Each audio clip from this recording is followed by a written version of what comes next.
J'ai fini par perdre la vie sous les coups de mon mari. Voici mon histoire. Si tu arrives sur ma page, like, abonne-toi, partage, mets la vidéo en favori, tu pourras en avoir besoin pour toi, pour plus tard ou pour une amie. Bref, créatrice de la marque Ma Soeur et Ventre Plat de chez Jungle Tea, que tu sois un homme ou une femme, tu as besoin de perdre du ventre ou du poids, va choper sur le lien, il est en bio. Fondatrice de Beauty Booster Institute, produit pour cheveux afro. Donc si tu as les cheveux afro ou texturés, tu as besoin de les entretenir ou de les faire pousser, va choper sur beauty-booster-institut.com. Donc voilà mes bébés, l'histoire d'aujourd'hui fait froid dans le dos, donc accrochez-vous. Donc c'est une jeune dame qui nous explique, enfin c'est pas elle qui nous explique, c'est quelqu'un qui explique l'histoire de cette dame en disant en fait que cette jeune dame était avec un homme, ils se sont rencontrés quand ils étaient étudiants. Donc quand ils étaient étudiants, ils se sont rencontrés, étudiants bien sûr, elle soutenait son gars, voyez, parce que voilà, des fois c'est pas facile.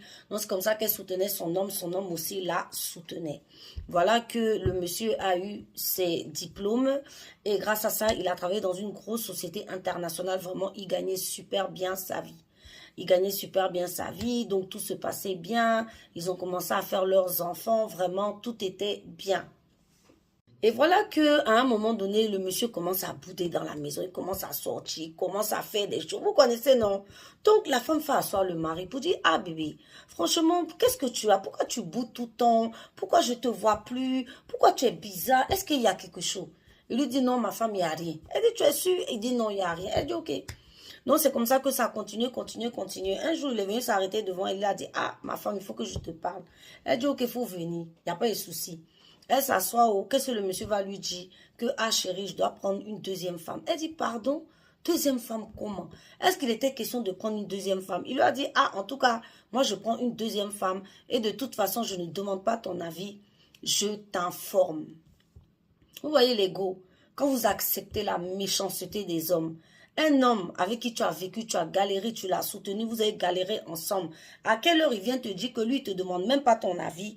Lui, il t'informe. C'est-à-dire, en gros, tu veux pas là. Lui, il prend sa deuxième femme. Ok. Comme ça que le monsieur a pris une deuxième femme et il avait installé la jeune dame dans un appartement ailleurs. Donc, c'est comme ça qu'il allait là-bas tout le temps. Elle dit que... Hey, il venait même plus la voir, elle et les enfants. À peine même s'il donnait à manger même pour la popote, elle et les enfants. Il était tout le temps dans l'autre appartement avec la jeune dame. Vous voyez la méchanceté des hommes? Les femmes, quand vous acceptez la méchanceté, c'est le début à tout. À quelle heure tu es marié avec quelqu'un?